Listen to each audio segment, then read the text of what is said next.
Senhoras acadêmicas, senhores acadêmicos, amigos da Academia Brasileira de Letras, que vem com a sua presença abrilhantar este conjunto de palestras sobre obras-primas da literatura universal, e também os nossos colegas que estão assistindo em online esta palestra de hoje. Temos o prazer de prosseguir a nossa série, tendo hoje a professora Sheila Yu. A professora Sheila Yu, apesar da sua juventude, é incontestavelmente uma mestra nas letras, principalmente portuguesas.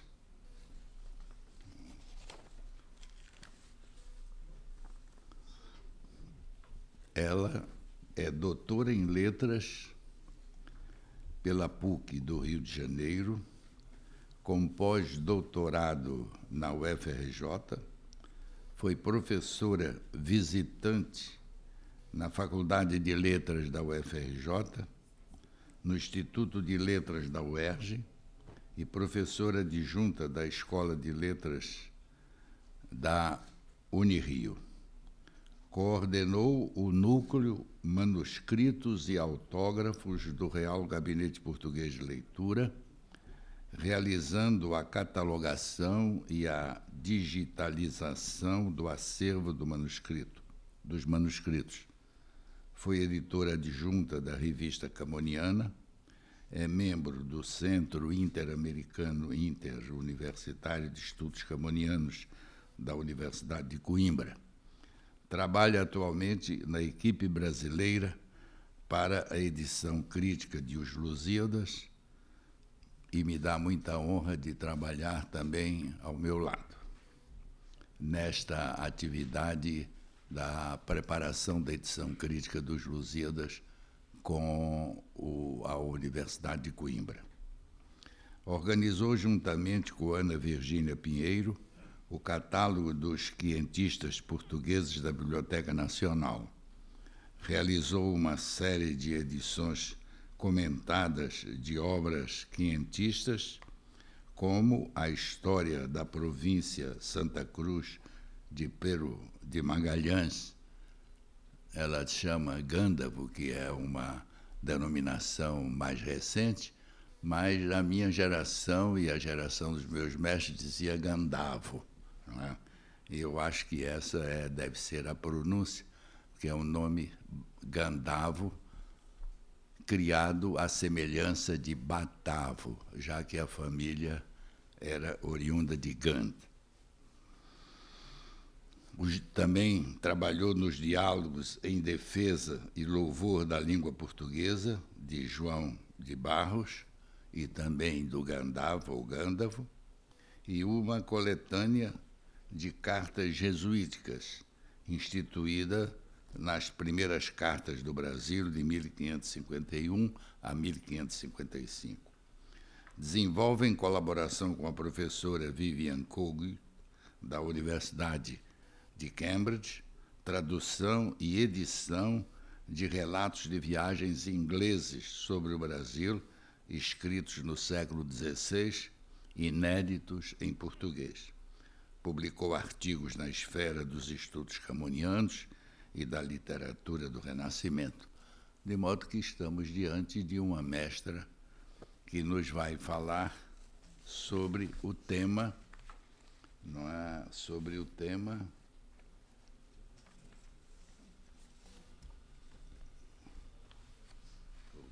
de hoje, 400 anos de discórdias, Os Lusíadas, seus leitores e editores. Antes de passar a palavra à conferencista, gostaria de avisar que a próxima conferência será no dia 20 de outubro, neste salão, terça-feira, às 17h30, continuando o ciclo de obras-primas da literatura universal, quando teremos a conferência do acadêmico Ferreira Goulart, que vai falar sobre Dom Quixote e os perigos da leitura. Com a palavra, portanto, a nossa querida colega Sheila Yu.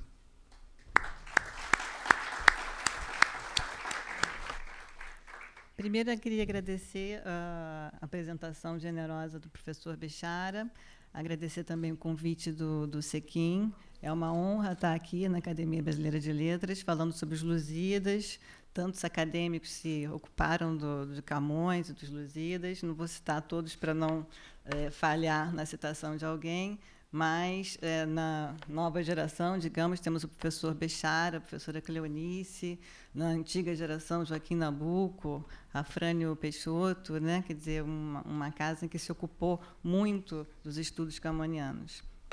Essa minha fala hoje sobre os Lusíadas, eu quis enfatizar a questão dos Lusíadas como obra clássica, né? O que é uma obra clássica? O que faz de uma obra clássica uma obra clássica, e sublinhar a importância dos leitores nesse processo de canonização ou de permanência de um clássico, que o clássico pode morrer um século ou outro, não ser mais lido, simplesmente perecer, né? No caso dos Lusíadas, é quase impossível que isso aconteça, né? Devido à importância dele central para a identidade portuguesa, para a própria língua portuguesa. E a minha fala vai se dividir em 3 partes, né? Primeiro, vou fazer uma introdução fazendo uma indagação sobre o clássico, depois pensar de um modo geral em como Camões como os Lusíadas foram usados ideologicamente e como se criou até uma imagem que até hoje se pegou aos Lusíadas num poema pesado, antiquado, velho, né, de museu, que até professores de literatura portuguesa pensam assim sobre o poema. Em seguida, eu vou passar, então, a mostrar esses percursos de leituras, né, como os Lusíadas foram sendo lidos e interpretados de diferentes maneiras a partir de 2 episódios centrais, que são o do Velho do Restelo e o da Ilha dos Amores. Então, eu parto da indagação, o que é um clássico. O primeiro sentido da palavra clássico definiu os cidadãos romanos de primeira classe. Os romanos eram, então, divididos em 5 categorias de acordo com seus bens e propriedades. Era uma divisão para fins de pagamento de impostos, né? Os clássicos pagavam impostos em contraposição aos proletários que não pagavam impostos. A palavra foi para a esfera das letras, numa citação de Aulo Gélio, que usou a expressão clássicos scriptor pela primeira vez para designar um autor excelente de primeira classe. E classe ou clássico, a primeira abonação dessa palavra relacionada à pedagogia, à educação, está no livro De Oratória, do Quintiliano, quando ele fala dos seus mestres, de como os mestres dividiam os alunos em diferentes classes, de acordo com a sua proficiência, os melhores iam para as melhores classes, né? Então, essas primeiras noções do clássico. No Renascimento, o clássico foi usado para referir autores cujas obras eram consideradas modelares, exemplares, e, portanto, empregadas nas escolas. As obras eram ainda as de autores gregos e latinos, estudados com novo interesse no Renascimento. Em português, a primeira abonação da palavra clássico aparece em 1561, numa obra de Gaspar Barreiros, chamada Corografia, que é um livro de viagens e que tem muitas relações com os Lusíadas. E nesse livro de viagens, então, o Gaspar Barreiros, pela primeira vez, diz que se refere a autores graves ou clássicos. Os autores citados por Gaspar Barreiros eram todo um elenco dos clássicos antigos que frequentavam a educação dos jovens europeus e que frequentam também as páginas dos Lusíadas. A palavra classe, para designar aula, sala de aula, portanto, está de mãos dadas com a obra clássica ensinada aos alunos, como exemplifica Rafael Blutot na sua extensa relação de significados da palavra classe. No Brasil, o uso intensivo dos Lusíadas nos colégios a partir do século XIX, como livro de leitura nas aulas primárias, compêndio de análise nas aulas de gramática filosófica e retórica, e também para exercícios de declamação, com todo esse uso intensivo, o poema granjeou uma legião de antipatias.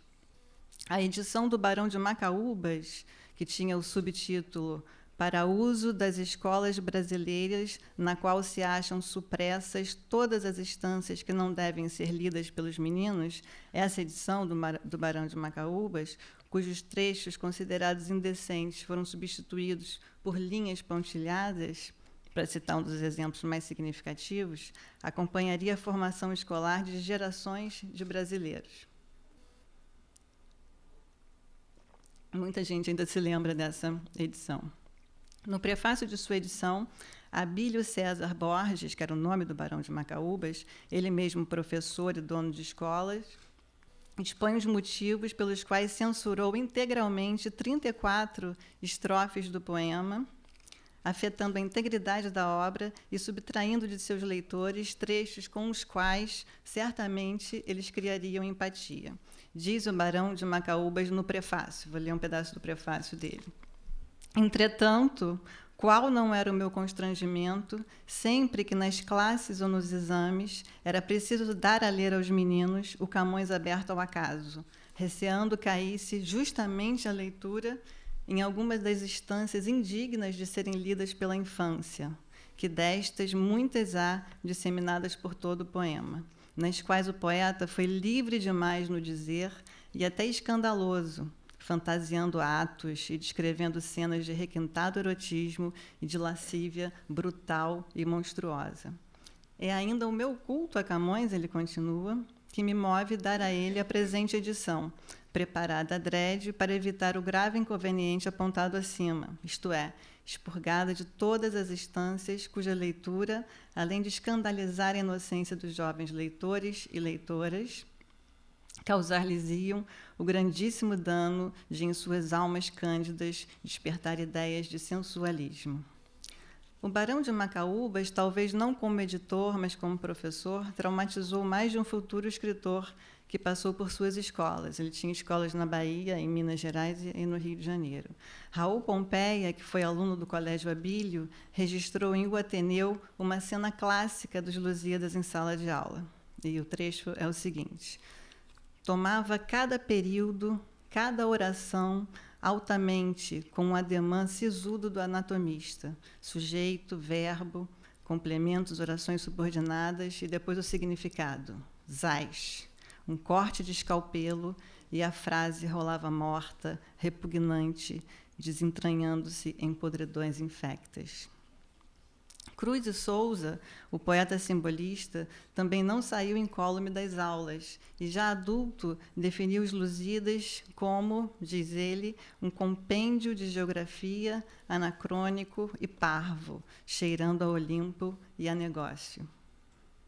O sentido da obra clássica, entretanto, foi assumindo também novas acepções. Em sala de aula, era modelo a ser seguido, na língua, na conduta, na ética, nos valores e no sentido de pertencimento a uma comunidade, o que é especialmente verdadeiro para um gênero de obras épicas, lidas na chave nacionalista, que provocam um efeito projetado, o de moldar as consciências. Nesse sentido, modelar, o clássico é quase estático, reservatório imutável de saberes, em alguns casos, como o dos Lusíadas, definidor de uma identidade cultural, pronto para ser aplicado e produzir um determinado efeito educacional, cultural, político, ideológico. O clássico, além disso, em uma outra visada, é também a obra que atravessa os tempos, sendo continuamente lido, pondo em relação o passado, o presente e o futuro.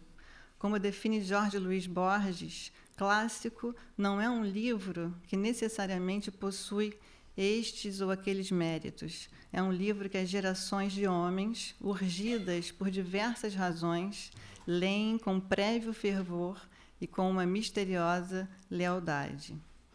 Aqui temos uma nova definição de clássico, em que as palavras gerações, fervor e misteriosa lealdade apontam para um caminho diferente daquele seguido nas escolas do Império, e não só nelas.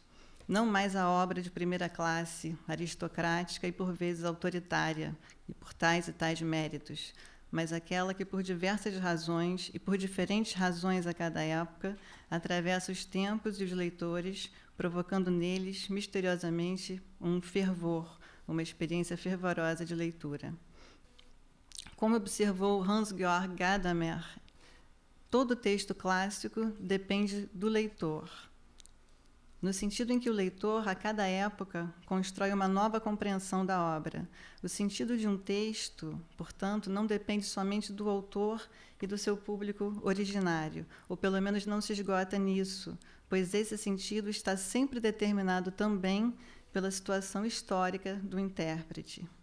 A compreensão de um texto não é nunca um comportamento somente reprodutivo, como queriam as escolas. A compreensão também, assim como a obra, varia ao longo do tempo, guiada pelas mentalidades de cada época. Cada leitura, seja individual, institucional, política, produz uma renovada compreensão da mesma obra. Não temos, nesse ponto de vista, uma única interpretação legitimada pelo autor, uma interpretação original, autoral, que deve ser recuperada pelo leitor. A historicidade da compreensão das obras clássicas através do tempo pode ser assistida como assistimos a um filme no cinema. Seus atores são os leitores do livro clássico e também seus editores, que deixaram registradas as suas opiniões e interpretações, quase sempre inflamadas e discordantes. A 200, 300, 400 anos de distância da época em que foram escritas, as mesmas passagens, os mesmos episódios voltam a ser discutidos com fervor e renascem com uma nova aparência. As perguntas que cada época faz ao clássico e que ele não se furta a responder vão se modificando a cada geração de leitores. É o que Ezra Pound chama no ABC da literatura de uma certa juventude irreprimível do clássico.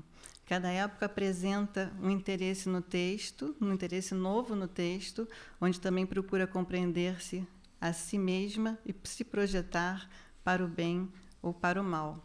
E é assim que temos os Lusíadas moralistas do Barão de Macaúbas, editados para modelar as consciências infantis e ensinar gramática, que pelo menos tinham o mérito de não reescrever o poema, como fez uma edição usada na escola salazarista, que adaptou o poema em prosa, em que os valores de pátria, família e religião se sobrepujavam à matéria poética. Eram os Lusíadas do Estado Novo, moralizador e repressor público, unificador do Império Português, diametralmente opostos aos Lusíadas marxistas dos críticos portugueses Antônio José Saraiva e Antônio Sérgio, ou aos Lusíadas à esquerda do escritor, poeta e crítico português Jorge de Sena, que observou em um antológico discurso. Diz Sena nesse discurso: pensarão alguns, acreditando no que se fez do pobre Camões durante séculos, que celebrá-lo ou meditá-lo e lê-lo é prestar homenagem a um reacionário horrível, um cantor de imperialismos nefandos, a um espírito preso à estreiteza mais tradicionalista da religião católica. Para Sena, Camões era, diz ele, dramático e dividido, subversivo e revolucionário, em tudo um homem do nosso tempo, que poderia juntar-se ao espírito da Revolução de Abril de 1974.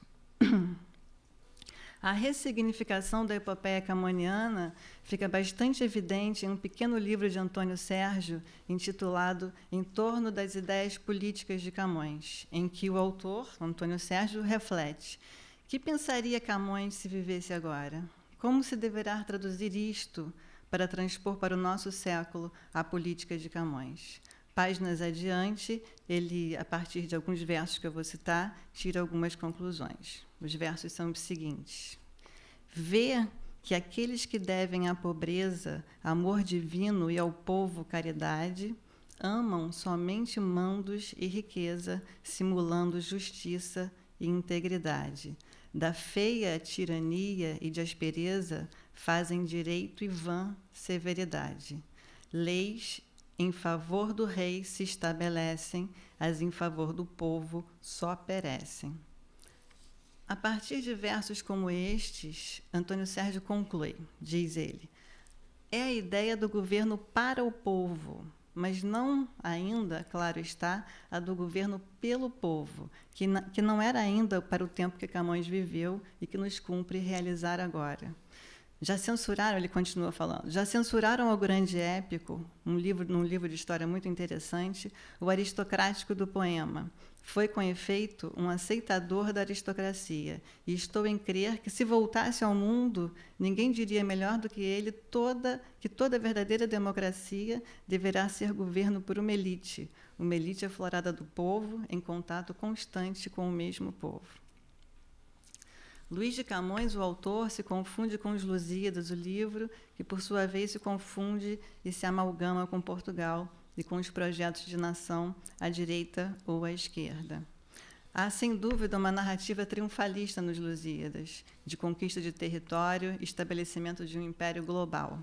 Vasco da Gama, em sua viagem de descobrimento, realiza a profecia divina verbalizada por Jesus Cristo na Batalha de Ourique, da conquista cristã das terras infiéis pelos portugueses, os míticos filhos de Luso, do título camoniano. O modelo de Camões foi a Eneida de Virgílio, em que Enéas, indigitado pelos deuses, funda Roma, dando início ao Império Romano, que viria a se tornar realmente império no presente histórico de Virgílio com Augusto, cujo governo se glorifica e se justifica com o poema épico. Em O que é um clássico, T.S. Eliot observa como Virgílio simboliza tanto na representação dos valores europeus, como ele é central para os valores europeus e para o imperialismo ocidental. A Eneida passou a ser usada nas escolas ainda na época do seu lançamento, tornando-se um clássico instantâneo, que, com seus ensinamentos morais e sua beleza, ensinava deleitando. Como emblema da nação, os Lusíadas, ao longo dos séculos, talvez mais ensinaram que deleitaram, pois a vertente pedagógica e normativa da epopeia quase sempre preponderou, identificando-se com a razão de Estado e sendo lida unicamente como um discurso de louvor e elogio da monarquia ou do Estado. René Rapin, jesuíta e retórico do século XVII, desenvolve com clareza essa ideia, não tratando apenas da épica, mas da poesia em geral. Ele diz o seguinte: em efeito, a poesia, sendo uma arte, deve ser útil pela subordinação essencial que toda arte deve ter frente à política, visto que seu objetivo geral é o bem público. Entretanto, os Lusíadas não são uma epopeia monológica, com um discurso direto, único, sem contradições, característica que não causava estranheza aos seus contemporâneos, que ainda não liam a poética de Aristóteles e seus preceitos sobre o gênero épico, como leriam os homens do século XVII e os seguintes, e muito menos algumas teorias sobre a época escritas no século XX, que sustentam a sua monologia em contraposição à dialogia de outros gêneros literários. Se a epopeia deve afirmar apenas um valor, uma ideologia, sem comportar nela mesma críticas, os Lusíadas, uma epopeia nascida no momento de transformação da épica, que é um gênero vivo e não caduco, os Lusíadas já traziam, ao lado do louvor da empresa marítima e expansionista da fé e do império, uma série de críticas ao, digamos assim, poder vigente, fazendo coro, aliás, com vários de seus contemporâneos, como Sá de Miranda e Diogo do Couto, que também criticavam a política e o desgoverno português no Oriente, desgoverno esse pautado, segundo eles, pela corrupção e pela ambição desmedida. Essa ambiguidade do poema, assim como outras características inovadoras, em uma época em que os poemas épicos iam se renovando, como fez, por exemplo, uma epopeia pró-causa indígena que defendia os índios, escrito por Dom Alonso de Ercília, em 1569, chamado Lara Alcana, em que, em lugar de cantar somente os feitos dos conquistadores, ele também elogiava a bravura dos índios sul-americanos, os Mapuche, essa ambiguidade ou hibridismo do poema de Camões foi ignorada pelas apropriações nacionalistas autoritárias. O episódio emblemático dessa ambiguidade é o do Velho do Restelo, que arremata ao canto 4. Para relembrar a história do Velho do Restelo, estamos no justo momento em que as naus da frota de Vasco da Gama partem para a Índia, portanto, o momento inaugural da gloriosa viagem, eixo narrativo do poema. A cena é descrita pelo próprio Vasco da Gama, que, neste momento do poema, ao contar ao rei de Melinde toda a história de Portugal, chega finalmente ao momento em que narra a sua própria partida da sua própria viagem. A cena da partida, colorida como um quadro, oscila entre a esperança da conquista e o receio do fracasso, expresso principalmente pelas mulheres, esposas e mães. Essa cena é subitamente rasgada pela voz de um velho, de aspecto venerando, com saber só de experiências feito, cujo discurso vociferado é ouvido claramente pelos homens já embarcados. O discurso do Velho do Restelo, entre outras questões, traz uma crua condenação da viagem e de seus propósitos, apontando o desastre econômico, moral e social que a empreitada viria a causar. Ou seja, profetizando o presente histórico de Camões, que já era de decadência do Império Português. E são aqueles famosíssimos versos: ó glória de mandar, ó vã cobiça, desta vaidade a quem chamamos fama. Ó fraudulento gosto que se atiça com a aura popular que honra se chama. Que castigo tamanho e que justiça fazes no peito vão que muito te ama. Que mortes, que perigos, que tormentas, que crueldades neles experimentas. E mais adiante: a que novos desastres determinas de levar estes reinos e esta gente? Que perigos, que mortes lhe destinas debaixo de algum nome preeminente? Que promessas de reinos e de minas, de ouro, que lhe farás tão facilmente? Que famas lhe prometerás? Que histórias, que triunfos, que palmas, que vitórias!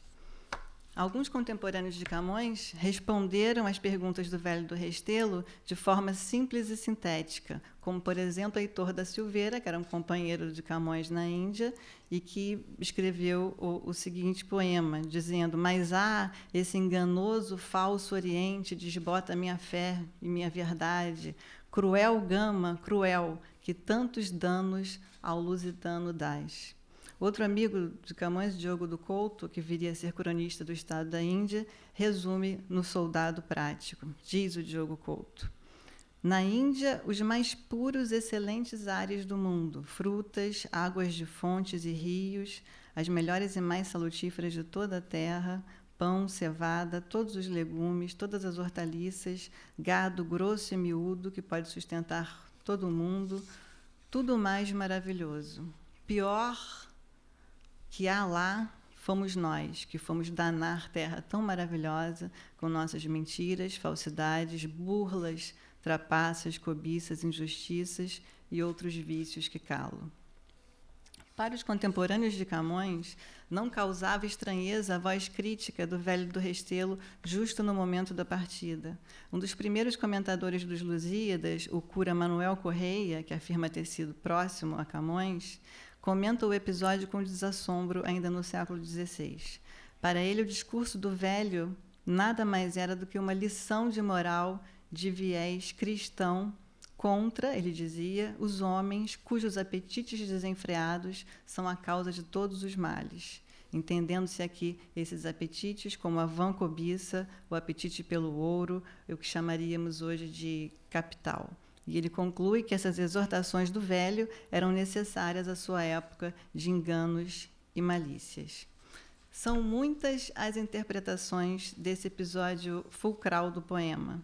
Um dos mais apaixonados editores e comentaristas dos Lusíadas, Manuel de Faria e Souza, que publicou a sua edição monumental em 1639, sustentou, com a sua erudição enciclopédica, que o Velho do Restelo cuja descrição física no poema é similar à descrição de Luso, o pai mítico dos portugueses, ele sustentou que o Velho do Restelo simbolizaria o próprio Portugal.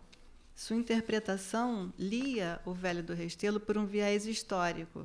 Segundo ele, o velho não fazia mais que repetir o cronista João de Barros, que relatara em suas obras que o reino abominava, em sua grande maioria, essa resolução, a da viagem à Índia, acusando os homens de mais cobiça de zelo que de religião e mostrando que essa cobiça havia de ser a ruína, e assim foi.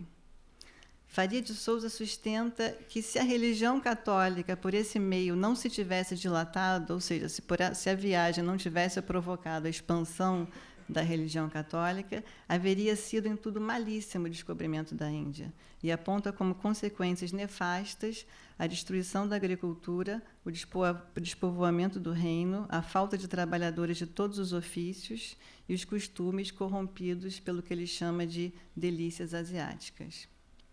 Já no século XVII, o comentador Inácio Garcês Ferreira sustenta aristocraticamente que o Velho do Restelo representa o vulgo, o povo, que, por desconhecer o que se passava no gabinete dos príncipes, condenava a viagem por falta de melhores informações sobre ela.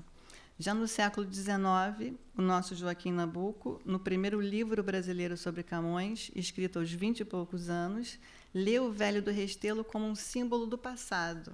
Ele diz: o certo é que essa personificação do passado, com suas tradições e seus ódios, é a prova do gênio dramático do poeta.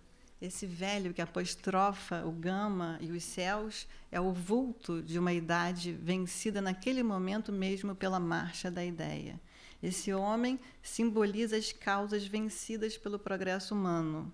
O que é notável é que Camões, continua ele, pondo agora na boca desse velho a condenação da sua epopeia, parece neste ponto esquecer que ele é a representação de um passado vencido. Isso faz que a criação, que o poema não tenha unidade, que num ponto condene a obra toda do poeta e em outro seja a palavra de seus sentimentos mais constantes. E essa ideia vai aparecer ao longo de todo o século XIX, XX e também um pouco do XXI.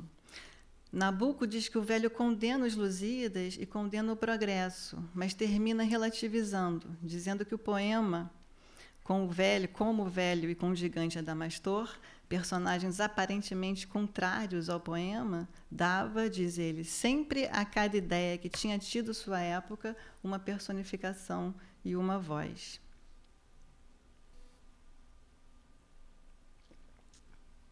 No Portugal do Estado Novo, não havia contradição alguma.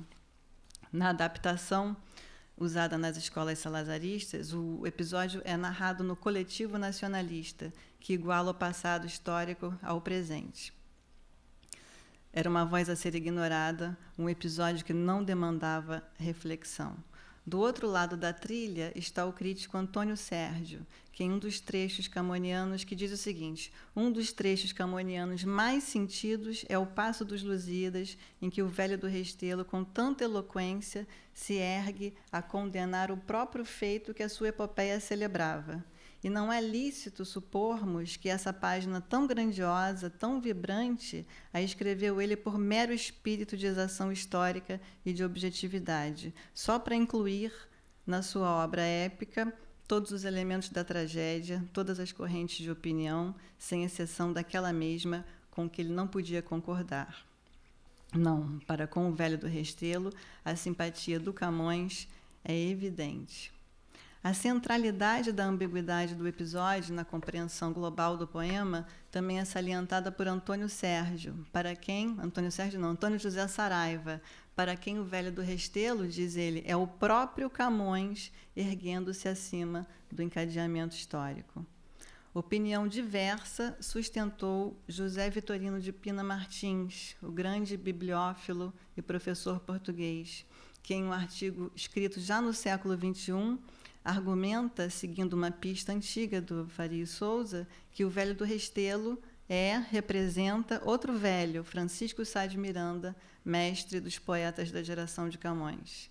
Segundo Pina Martins, Sá de Miranda foi um grande português e um sincero patriota, e por isso mesmo denunciou, em cartas endereçadas a vários amigos e ao próprio rei, a corrupção e a decadência, as prepotências e as injustiças da sociedade portuguesa do século XVI. Tudo isso também denunciado nos Lusíadas. Para Pina Martins, o episódio não contraria a matéria épica narrada, ao contrário dos seus antecessores, mas atua como informação acerca das opiniões discordantes que corriam no reino e, sobretudo, como recurso retórico para mais valorizar, ao contrário, a grandeza dos argonautas. Pina Martins já tinha 89 anos quando escreveu esse trabalho, publicado em 2009, e toda uma vida dedicada aos estudos das obras do Renascimento, num lance flagrante não só da juventude eterna e irreprimível dos clássicos, como dizia Pound, como também a dos seus leitores e críticos. Uma das mais recentes leituras do Velho do Restelo é a do escritor Gonçalo M. Tavares, nascido em 1970. Parte de sua extensa obra é, como ele mesmo afirmou, um diálogo com os clássicos. Tavares, após publicar mais de 2 dezenas de livros em que dialogava com clássicos de língua estrangeira, voltou-se para Portugal e reescreveu os Lusíadas, da mesma forma que James Joyce reescreveu a Odisseia em Ulisses. Viagem à Índia, Melancolia Contemporânea, um itinerário, que é o título do livro, foi lançado em 2010 e teve grande repercussão em Portugal. Gonçalo manteve-se mais fiel ao seu modelo do que o seu predecessor irlandês, seguindo a estrutura em 10 cantos e conservando os principais episódios. O personagem principal, entretanto, vem diretamente do Ulisses de Joyce e chama-se Bloom. O Bloom, que vai à Índia, que não é mais a Índia de Camões, mas a Índia mística, para onde acorrem os em busca de consolo espiritual, é um homem do século XXI, e sua viagem se dá no nosso mundo contemporâneo. São os Lusíadas possíveis no nosso século, mas que em versos livres e narrativos trata de temas comuns ao seu modelo, atualizando-os para o nosso tempo, temas como os valores éticos e morais, o dinheiro, o comércio, o capitalismo global, a corrupção, a humanidade, o amor. A superposição entre as duas epopeias é total. Viagem à Índia se sobrepõe perfeitamente aos Lusíadas, canto a canto, estrofe a estrofe. Nessa epopeia, Viagem à Índia, eminentemente disfórica, distópica, pessimista e melancólica, o Velho do Restelo não é um velho, é uma senhora, uma velha que parecia saber mais coisas que os outros. Essa senhora surge quando o personagem principal está no aeroporto de Lisboa, prestes a iniciar a viagem. Ela não faz um discurso, não vocifera, mas diz apenas uma frase, que Bloom parece ouvir de passagem. A frase é a seguinte: e os cães têm maior aptidão para a amizade que a maior parte dos homens. E os cães têm maior aptidão para a amizade que a maior parte dos homens. Em lugar de um discurso, temos um aforismo, um enigma também, como o discurso do Velho do Restelo, que até hoje suscita tantas diferentes interpretações. O aforismo da idosa parece ser uma reflexão sobre o homem, sobre a humanidade, e não sobre a viagem propriamente dita. Gonçalo Tavares aqui reescreve não a questão que mais ocupou os leitores antes dele, que é a condenação da viagem pelo velho e a aparente contradição entre o episódio e o poema épico. Seu foco, sua leitura, recai numa outra questão concentrada nas últimas instâncias do canto 4 dos Lusíadas, em que Camões, pela voz do Velho do Restelo, reflete sobre o destino e a vocação da humana geração, mísera sorte, estranha condição. O velho condenava a viagem e também a característica, digamos assim, empreendedora do gênero humano, citando personagens mitológicas como Prometeu, que desafiaram os deuses, ou a natureza como Ícaro, e que foram castigados. Na epopeia do homem melancólico e sem esperança do século XXI, o castigo encarnado no próprio mundo contemporâneo que o personagem atravessa durante a sua viagem até a Índia é mais do que evidente. Entretanto, mesmo assim, ao ouvir a frase da velha, que ele não sabe se é uma profecia ou uma ameaça, ele, da mesma forma que os nautas camonianos, segue viagem e vai em frente. Diametralmente oposto ao discurso condenatório do Velho do Restelo está o episódio da Ilha dos Amores, uma celebração de vida e de vitória. Sua importância para o poema pode ser aquilatada mesmo quantitativamente. É o episódio mais longo dos Lusíadas, estendendo-se pelos cantos 9 e 10 e ocupando 20% do total da obra. Se o emprego da mitologia já foi um problema para os primeiros censores e editores do poema, que não viam com bons olhos a convivência entre Vênus, Marte e Baco, chamados deuses pagãos, com a divina providência e a Virgem Maria, muito mais desafiadora para o catolicismo pós-tridentino foram as cenas eróticas da ínsula divina, Ilha Namorada, como a chamou Camões. Editores de diferentes épocas, como o nosso Barão de Macaúbas, precisaram trabalhar duro para desfigurar o poema e cortar e emendar os versos eróticos, não vistos com bons olhos pela Igreja em geral e pelos educadores.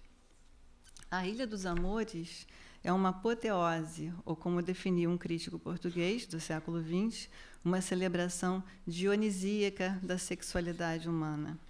O episódio situa-se na parte final do poema, quando os navegantes empreendem a viagem de volta para Lisboa após realizarem o feito épico da viagem à Índia. É uma recompensa para os navegantes, prêmio arranjado por Vênus, que reúne em uma ilha luxuriante uma coleção de ninfas seminuas, especialmente para premiar os cansados viajantes. É o momento em que o plano da ação dos deuses se junta ao plano histórico. É um momento também em que a capacidade descritiva de Camões, naquilo que os retóricos chamavam de enargueia, ou seja, de fazer aparecer diante dos olhos imagens vivas através da descrição com palavras, se realiza de modo magistral, como numa pintura de Botticelli. Vou ler alguns versinhos, algumas instâncias da Ilha dos Amores. Primeiro, a descrição da ilha. 3 fermosos outeiros se mostravam, erguidos com soberba graciosa, que de gramíneo esmalte se adornavam na fermosa ilha, alegre e deleitosa. Claras fontes e límpidas manavam, do cume que a verdura tem viçosa. Por entre as pedras alvas se deriva a sonorosa linfa fugitiva. E mais adiante, nesta frescura tal desembarcavam, já das naus, os segundos argonautas, onde pela floresta se deixavam andar as belas deusas como incautas. Algumas doces cítaras tocavam, algumas harpas e sonorosas frautas. Outras, com os arcos de ouro, se fingiam seguir os animais que não seguiam. E, finalmente, ó, que famintos beijos na floresta, e que mimoso choro que soava, que afagos tão suaves, que ira honesta, que em risinhos alegre se tornava. O que mais passam na manhã e na sesta, que Vênus com prazeres inflamava, melhor é experimentá-lo que julgá-lo, mas julgue-o quem não pode experimentá-lo. Entre outras discórdias, muitos editores e comentadores quiseram crer que esta ilha realmente existia, não com as ninfas, mas que era a representação de um sítio geograficamente definido. Editores anônimos que desfiguraram gravemente o poema na edição de 1584 identificaram-na como a ilha de Santa Helena, um tradicional posto de parada e abastecimento no Atlântico para frotas de viagens transatlânticas. O comentador Manuel Correia, que em vários momentos de sua obra diz que conheceu Camões, também identifica a ilha com a ilha de Santa Helena. Em outro momento, ele discorda dele mesmo e sustenta que a ilha foi apenas um fingimento que o poeta aqui fez, ou seja, que era um artifício poético. Faria Souza, um monumental comentador de Camões, sustenta a teoria de que o poeta se inspirou na ilha de Angediva, perto de Goa, cidade onde o poeta efetivamente morou.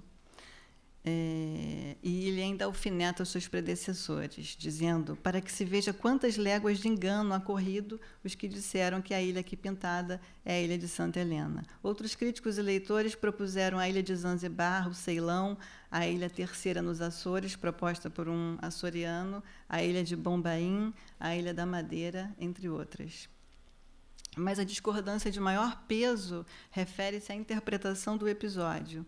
Os comentadores antigos, como os anônimos editores da edição de 1584, conhecida como dos Piscos, em um momento de extrema ortodoxia católica, alertaram os seus leitores de que tudo se tratava de fingimento. Segundo esses comentadores, os passatempos da ilha eram uma metáfora que o poeta poeticamente pintou. Mesmo com esse alerta, eles cortaram amplamente o episódio e desfiguraram muitas estrofes. Por exemplo, versos como: para lhe entregarem quanto delas os olhos cobiçarem, quanto das ninfas os olhos cobiçarem, eles se transformam em versos pudicos da seguinte forma: para lhe entregarem quanto de suas terras cobiçarem, transformando a sugestão erótica em fundiária. O cura Manuel Correia não corta tantos versos ou os emenda como fizeram seus predecessores, mas comenta instância a instância, esclarecendo os leitores que, quando os nautas se arremessam sobre as ninfas que se banham nos rios, deve-se ler por elas, ou seja, pelas ninfas, as várias fontes e ribeiras que entre os bosques daquela ilha os portugueses iam achando, sobre as quais se lançavam a beber e a refrescar-se com o alvoroço e a deleitação que costuma causar a vista de frescas águas aos homens muito sequiosos. E ele completa: este é o sentido literal destas oitavas, e neste sentido ficam elas sem nenhuma espécie de desonestidade que alguns lhe quiseram atribuir, entendendo-as contra a intenção do poeta. E assim ele segue explicando como as ninfas, ao longo das instâncias, eram uma alegoria da natureza e, na verdade, representavam boninas, árvores e fontes. E as recriações dos nautas, portanto, tinham por objetivo esses elementos da natureza.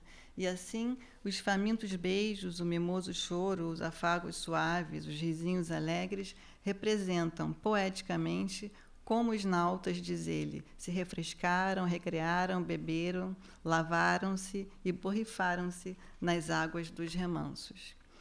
Manuel Correia conclui da seguinte forma: esta ilha entende aqui o poeta alegoricamente, pela remuneração e galardão de que fez merecedores aqueles portugueses, que por meio de tantos trabalhos procuraram dar princípio à ampliação da nossa santa fé naquelas remotíssimas regiões. Vou continuar. No século XVII, o mega-comentador Faria Souza, que não era padre e que foi processado pela Inquisição justamente pela sua edição comentada dos Lusíadas, recrimina alguns editores que viram em Vênus, que era a protetora dos portugueses durante a viagem do Gama, que viram em Vênus uma alegoria da Virgem Maria, quando ele sustenta a deusa representa, na verdade, a Igreja Católica. Sua leitura alegórica do episódio difere da de seus predecessores.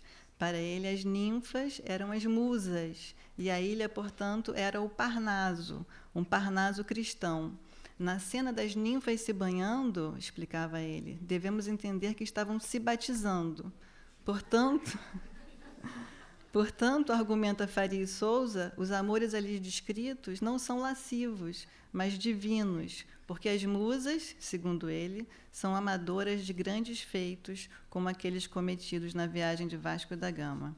Com o que se vê claro, ele conclui, que quem entende isso de outro modo não o entende. Com ele não concordava o comentador Inácio Garcês Ferreira, já no século XVIII, achando que Faria Souza tinha ido longe demais na leitura alegorizante e cristianizante das divindades greco-romanas no poema. Diz o Inácio Garcês Ferreira: e quer este autor que se conformem bem as falsidades e impurezas de semelhantes fábulas com as verdades e purezas da nossa religião. A interpretação de Inácio Garcês era outra. A ilha era, sim, uma pintura, uma alegoria, uma ficção poética, mas representava a fama, onde se localizava o Monte da Glória, ao qual sobem os varões pelo caminho da virtude, levados pela fama. Voltaire, um crítico ácido dos Lusíadas, leu o poema e a Ilha dos Amores com uma certa perplexidade humorística. Ele observa o seguinte, que se o principal objetivo dos portugueses, depois do estabelecimento do comércio com o Oriente, é a propagação da fé católica, como pode ser que uma deusa pagã, Vênus, se encarregue do sucesso da empresa? A mistura entre o catolicismo e a mitologia greco-romana humanista do Renascimento o fazia rir, e foi um dos principais motivos de críticas ao poema ao longo dos séculos até o século XX. Em seu livro sobre a épica, o Voltaire escreveu um livro sobre a épica, ao comentar a Ilha dos Amores Camonianas, Voltaire aponta uma dessas incongruências na cena em que a deusa Vênus faz os preparativos para o arranjo da ilha. Diz ele: Vênus pede conselhos ao Padre Eterno e, ao mesmo tempo, acompanhada pelas flechas de Cupido, faz com que as Nereidas se apaixonem pelos portugueses. Para ele, era uma espécie de samba do crioulo doido português. Termina, né? Tô. Os editores portugueses Barreto e Feio e Gomes Monteiro, com o orgulho ferido por tais comentários, em 1843, responderam uma a uma às críticas de Voltaire na edição anotada que prepararam dos Lusíadas. Explicam que o Padre Eterno, na verdade Júpiter, simboliza, segundo eles, a Santa Providência. E por Vênus, Marte, Baco e etc., ele explica se deve entender os espíritos ou os anjos bons e maus, porque Deus governa o mundo. A interpretação global do episódio, por Feio e Monteiro, entretanto, se aproxima muito da de Inácio Garcês. A Ilha dos Amores seria uma ilha imaginária, aqui maravilhosamente introduzida, para significar, diz ele, o quanto é diverso de todos os mais prazeres, aquele prazer divino que sentem as almas grandes em ter feito ações heróicas e sublimes. E, assim, ele diz, e colocou o nosso poeta o seu tempo da glória numa ilha remota e apartada de todo o comércio humano, figurando quão trabalhoso e arriscado é o caminho da virtude. Dá tempo. Mais 5 minutos. Tá, não dá tempo. Quase 300 anos após a publicação dos Lusíadas, e no século em que o poema definitivamente se cola à imagem do país e à identidade portuguesa, Barreto, Feio e Gomes Monteiro dão testemunho não apenas de como se via a vertente pedagógica do poema, mas também sobre o mistério e o fervor da leitura dos clássicos, de que falava Borges, emprestando ênfase à vertente estética, dizem eles, sobre a leitura dos Lusíadas. Na arte de representar vivamente aos olhos e aos ouvidos os objetos que descreve, nenhum poeta o iguala. Enfim, quem ler essa produção divina e for capaz de sentir e apreciar suas belezas, se verá a cada passo irresistivelmente assaltado por diferentes afetos, que este é o mais certo sinal do verdadeiro sublime, abalar-nos o coração e deixar na alma um vestígio que nada pode apagar. Observação que, com outras palavras, poderia ser dita ainda hoje. Eu vou citar apenas um crítico do século XX sobre a Ilha dos Amores, que é o Jorge de Sena, que coloca no centro da interpretação dele o amor. O amor é chamado para o centro da discussão. Sena entende o episódio da Ilha dos Amores como uma recolocação do amor, do verdadeiro amor, como centro da harmonia do mundo, e define a ilha como uma catarse total, não apenas de todos os recalcamentos, mas das misérias da própria história e das misérias da vida no tempo de Camões e fora dele. É a reconciliação, diz ele, a transcendência. Mas Sena não fechava os olhos para o outro plano de significação da ilha, observando que os heróis são, diz ele, transfigurados epicamente na Ilha dos Amores, em condições, sem dúvida, moralmente impróprias a quem deixara a família em Portugal. A Ilha dos Amores conciliava os opostos do amor espiritual e do amor carnal, uma ambivalência presente na lírica e explicitada humoristicamente no teatro camoniano, agindo como um elemento de conserto do mundo, de realização total do homem. Eu vou terminar citando uma interpretação do século XXI, do Gonçalo Tavares, na Viagem à Índia, em que a ilha é uma casa de mulheres pagas, né? E não mais uma ilha, mas um bosque tranquilo, onde chegam as personagens depois da viagem pelas cidades distópicas do século XXI, voltando de uma Índia onde eles não encontraram repouso espiritual, mas foram roubados. Nesse bosque, diz o texto, abre aspas, a mulher usava não uma saia, mas a metáfora de uma saia, numa paródia humorística e melancólica das metáforas dos antigos comentadores. Os dois planos de significação, o literal e o alegórico, também se explicitam na Viagem à Índia, nessa epopeia melancólica, que é uma reescritura e também um comentário dos Lusíadas. Eu vou ler só um trecho desse bosque melancólico do século XXI. Aquelas mulheres eram excelentes e até profissionais. Tinham tanta pontaria na quantidade equilibrada de pudor e sedução que os recém-chegados, Ennis e Bloom, já só faziam contas de cabeça sobre o futuro próximo e tátil. Bloom nem por um instante se lembrou de que acabara de chegar de sua viagem à Índia com fins espirituais. Todo o episódio do Bosque Tranquilo de Gonçalo Tavares tem um clima não da Ilha dos Amores, mas do capítulo das garçonetes sereias do Ulisses de Joyce, no bar do hotel. Um ar decadente, prosaico, desencantado, mas ao mesmo tempo mitológico e sublime. O Bosque Tranquilo do século XXI é, entretanto, muito menos erótico que a Ilha dos Amores camoniana. Apesar da beleza luxuriante do mundo vegetal, ali também descrita, há uma falta, uma ausência de realização que não se encontra na Ilha dos Amores. A utopia, a transfiguração, a divinização épica caíram, mas o centro parece ter se mantido intocado, diz o livro Viagem à Índia. A única velharia que chegou intacta ao estúpido século XXI é a do amor, fecha aspas.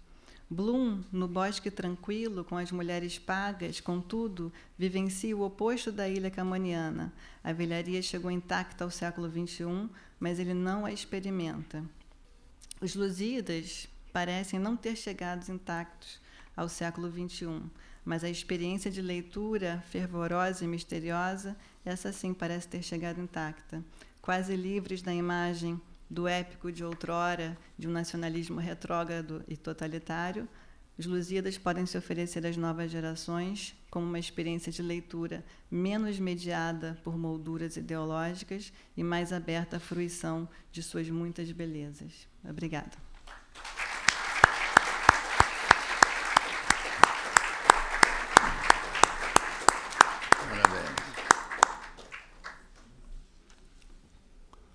Podemos ver, na conferência da nossa querida Sheila, o aspecto diferente, como contrasta, por exemplo, o professor que faz dos Lusíadas o tema para a sua análise sintática e essa leitura, ou essas várias leituras que o poema oferece em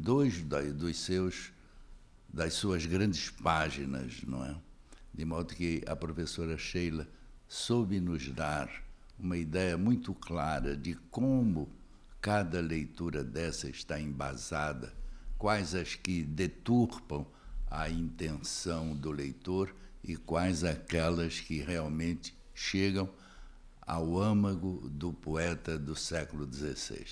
De modo que nós ficamos a dever à professora Sheila Hu uma excelente lição de um poema que se considera ultrapassado para grande parte dos nossos leitores, mas vemos como este poema está vivo numa leitura ou nas diversas leituras que ela apresenta, de modo que a academia se sente muito honrada com a sua presença e com a lição que nos soube transmitir de modo tão agradável e tão erudito.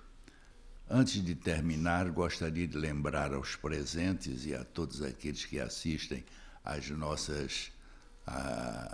os nossos trabalhos aqui na academia, que depois de amanhã, às 17h30, não é? Às 17h30, estará aqui uma grande professora americana, professora Darlene Gledler, que nos vai falar sobre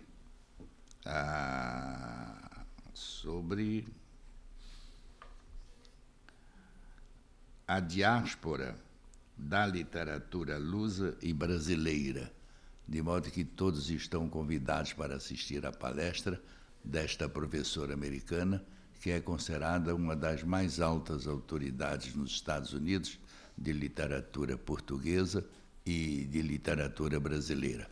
Isto será na sala ao lado, na sala José de Alencar. Então, depois da manhã, às 17h30. Muito obrigado pela presença. Está encerrada a sessão.